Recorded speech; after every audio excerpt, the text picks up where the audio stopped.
So, welcome to this another video testimonial. We are here with awesome students that we have in our November group. So, this is Ariel. Yes, hi. George and Adam, right? So let's start with just a few questions. And I would like to start with George. Can you introduce yourself in a general way? Where are you from?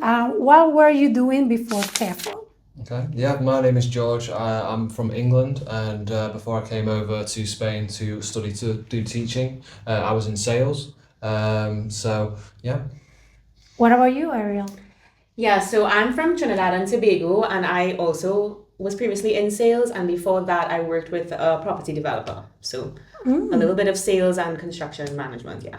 Interesting. Yeah. Adam, your turn. Hey, I'm Adam from Australia. I used to work as an electrician and an air conditioning refrigeration mechanic before coming to Spain to learn how to teach English.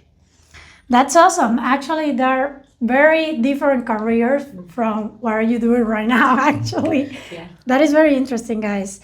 I would like to know what made you consider teaching English abroad? Me? Yeah. Yeah, well, it's something that I've looked into for about 10 years, to be honest. I just wanted to get a new experience in a different country. I wanted to and live there. And also, I wanted to learn Spanish.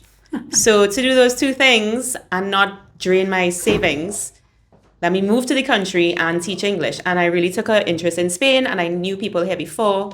So yeah, it was just personal desire.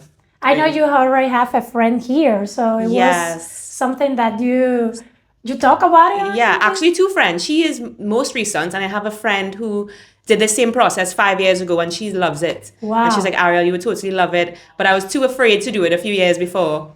And then I guess I got older, and, I found you all, and it was pretty simple, and I'm enjoying it. That's awesome.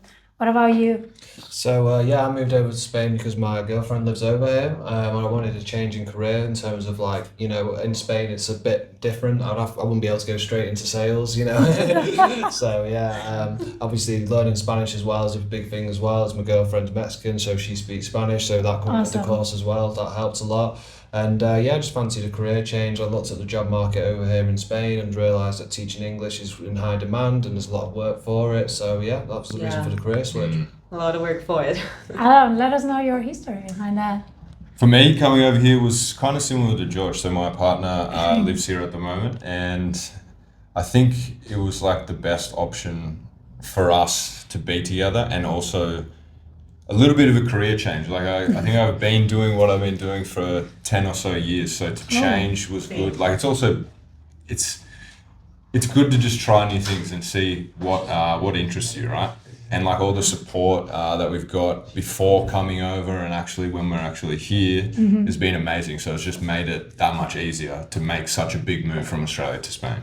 That's awesome because, you can say actually that you come because of love, but basically. So, Ariel's Not me. My personal love. My personal. Okay, that's awesome, guys, actually. It's are very nice stories. So, I would like to talk about a little the motivation before the course because, as you know, a lot of people, as you already said, you have that idea 4 years before and you didn't make it. So, what was happening in your life when you decided to take a TEFL course? What was that wake-up call, something that you said like, okay, this is it, I'm gonna do this? Yeah, I think for me, when it became clear that it was like a possibility and it could happen, I just wanted to just dive straight in. I just was like, all right, this is what I'm going to do. How I do it, how long it takes, I don't really mind, but I was just like, this is something that I want to do, just to have that change and obviously to be able to come over here and live here for an extended period of time. That's awesome. Yeah. That's awesome.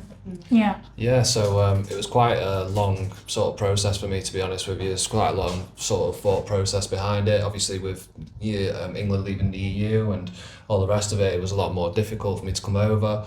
This was the best option for me to get into the country and also to get work as well, because that was an important thing for me. You know, I can't just come over here and not be earning any money. So, but yeah, no, it was a lot. It was a long process. I reviewed a lot of options, and when I reviewed it, this was the best option. So I put a process in place for about a year, and then finally did it.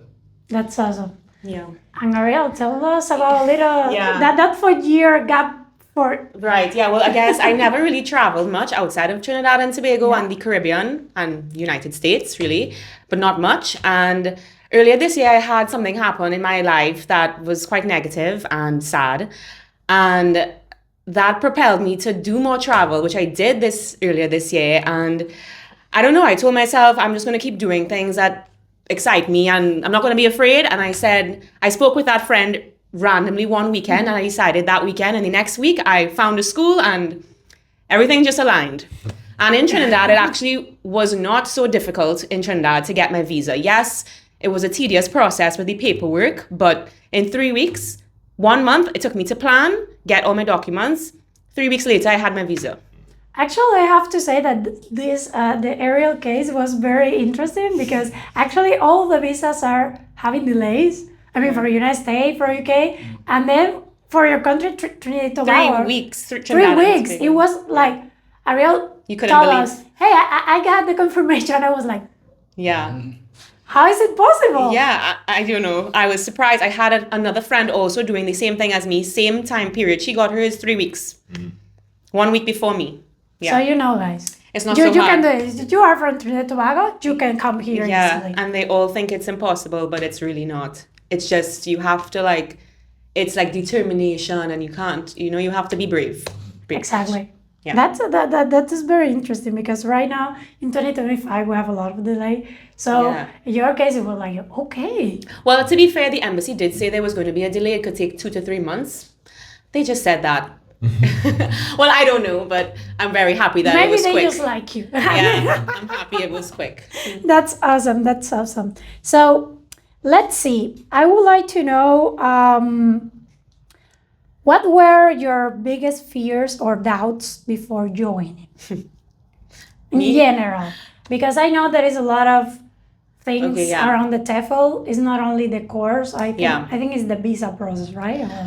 Yeah, well, not? I mean, I can say my biggest fear was, okay, well, moving abroad and leaving your previous life is difficult in itself. And then second, I want to make sure it's not a scam. I'm spending a lot of money.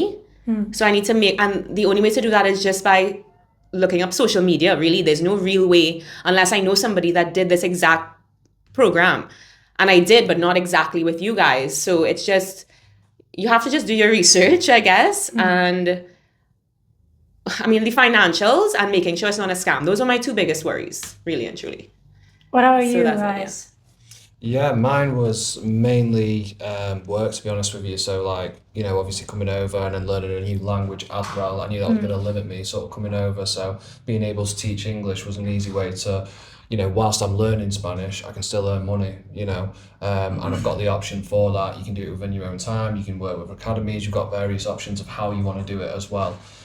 So yeah, that was the main thing for me, really, sort of leaving my job and coming over here, starting afresh. It's a bit of a scary thing when you first come to it, but once you're in the situation, it's a lot easier, and you've had you guys giving me support and stuff. So yeah, it's a huge factor. They support you. I mean, the good part is actually in your case, you have a partner here, right? So you have that advantage. A little bit, yeah. Exactly. Yeah. I mean, it's not just everyone. Most of the students come Alone. alone, Yeah. so it can be hard. I mean, in that case, And if You're you've been to fine. Spain, I've never been to Spain in my life, or Europe. oh, Really? Yeah, Wow. I just did it. Yeah, that's impressive. Yeah. Yeah. I'm fine. that's awesome. Yeah. So, Adam, tell us what was your Biggest fear. biggest fear? For me, before coming, I think it was not the visa process, but doing all that work and then them saying, oh, actually, no, you can't come or something like that. That just was like, I'm going to do all this work and then they're going to say, actually, try again next year or something like that. Yeah, that's a good point. Yeah. I was like, they're not going to say no. Because I think I got mine in about 3 weeks as well, but it's just like that month lead up of getting all the documents together and then submitting them for them to say, oh, actually, this is wrong or this is... That was a fear. So when I got the visa, that was like a massive weight off my shoulders. And I think the other thing that I was worried about is just like living in Australia, I've lived there my whole life. So being comfortable, I guess, and getting away from that, I was like, okay, what happens if I get over here and I don't like it or I don't fit in or something like that? But I think once I got here and realized like how good the course was, how good the teacher Carlos was, that just made everything like so much easier. That's awesome. Yeah. That's awesome. Felt comfortable kind of right away. Yeah, exactly. Yeah. The group, I think the group's been great. And I was like, I can't wait to go to school. Again. Yeah. I mean, that is exciting, actually. That is a good part to make the in-person TEFL.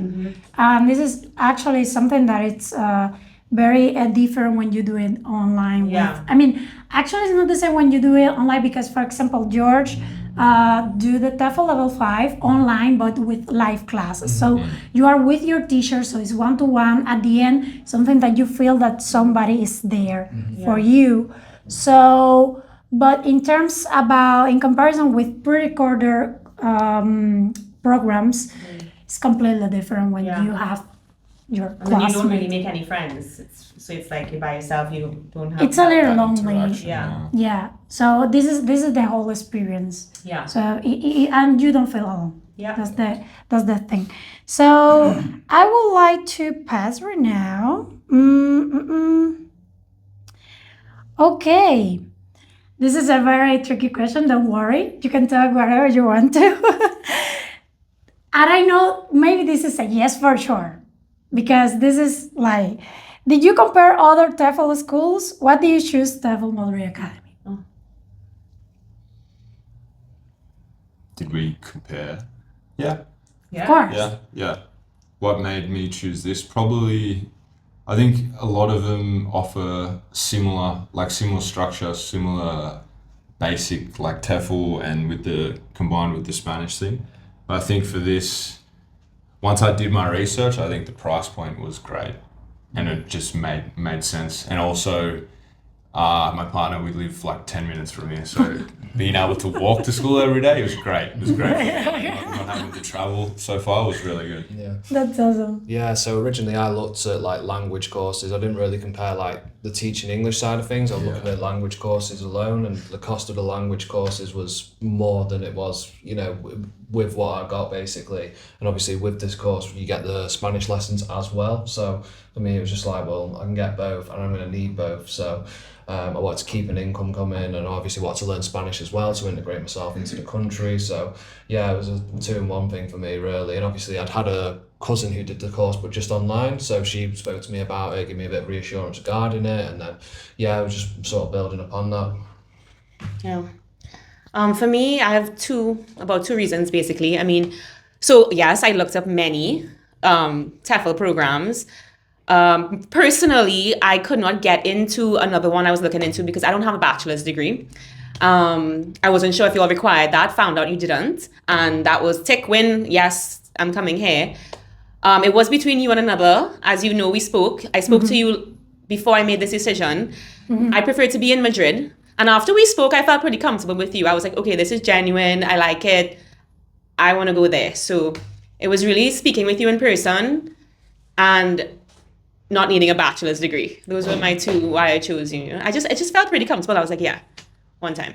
Just like that. Yeah. That's awesome. So guys, I'm just going to start doing just by one. So Okay. we have different questions here. So Ariel, how would you describe your first week of training? My first week, well, I had a tough time because I was terribly sick. So I kept coughing and, I was just sick. I may have gotten others sick. I don't know. I'm sorry. But I thought it was pretty relaxed and I was pretty informative too. I didn't know what to expect. I had no idea. And I was like, okay, I went away with it. At the end of the week, I thought, I'm learning a good bit for being sick. And he was accommodating to my, Carlos was accommodating to my situation. And also I enjoyed it because he was every time I had a question, he always answered. Like I wanted to pick his brain about the actual job and what to actually expect. And he gave me a lot of good feedback with that. So I feel quite prepared. That's awesome. So, George, what surprised you the most about the course? Sort of how in depth it was. Obviously, I did a 10-hour intensive course before we started as well, so I had an idea of sort of what we were going to cover, the subjects, that kind of thing. But then also as well how in depth it actually went. Like there was so many aspects to teaching that you don't really consider until you're on the other end. You're not just a student. So yeah, there was loads and loads of different points to consider. It was different subjects, and it just sort of helped me. Obviously, going into the first week, having that knowledge and sort of knowing what to expect on that side of things, different situations, different types of learning, subjects. So yeah, that really helped me. And yeah, I didn't really know what to expect until I'd had that, and then it gave me a bit more like comfortability regarding it. So yeah. That's awesome. So, Adam, how did the teaching practice affect your confidence? I mean, you know that we have observation with real students and the whole thing, but I know you are in the week that you already present some mock classes, right? Yeah. So let me know about that experience. I think before my first one, I was really nervous, so I practiced at home first. Sure. Yeah. But I think that was good because I got a lot of feedback and changed some things, which made me come in here with more confidence. And then as it went on, it just like something clicked and it just started to flow a little bit. So it was easy. And then it was good because at the same time I'm teaching the first mock lesson, I'm trying to figure out, okay, what's my teaching style? How am I going to be as a teacher? How am I going to teach English to all different levels? Like first worried, but after that first lesson, way more confident. That's awesome. Yeah. That's awesome. That's why you have a lot of mock class to prepare. Yeah. That's why. I took 2 tries. So I come back to Ariel. Ariel, how would you describe the trainers and the support you receive? How would I describe it in one word? Yes. Okay. Well, I would say a couple words for you. Accommodating. Okay. Well, I guess helpful. And detailed. That's Yeah. awesome. Just So you feel like you understand everything from Yeah. us, from the first class. Yeah. You feel like if you have any question or something, Yeah. they were answered. I right? never leave a class confused. That's the good part. Yeah. That's the best part. And coming back to George, was there a moment when you thought, okay, I can really do this? I mean, when in this mock class, like, okay, maybe like Adam said, like, okay, I feel confident right now. Yeah, definitely. I mean, the first one, it was a bit shaky, and then after the second one, and obviously you're watching everyone else do their classes, so you're learning from other people as well. So there'll be things that maybe you didn't incorporate the first time, and you see someone else, so you're all sort of like learning from each other, you know what I mean? And then obviously you've got feedback from Carlos as well, which helps a lot, to give you like realistic sort of teaching scenarios. So it's definitely helps with like the confidence side of things, because the first time everyone's a little bit shaky, but then the second time you can see everyone's improved massively. So it's good to have that feedback and have the support of sort of other people doing the same thing. You're not just in a class on your own, just sort of like, oh, I don't know what to do next. So yeah, that definitely helps. But yeah. That's awesome. So thank you so much, guys. Yeah. Okay. Thank you. Bye.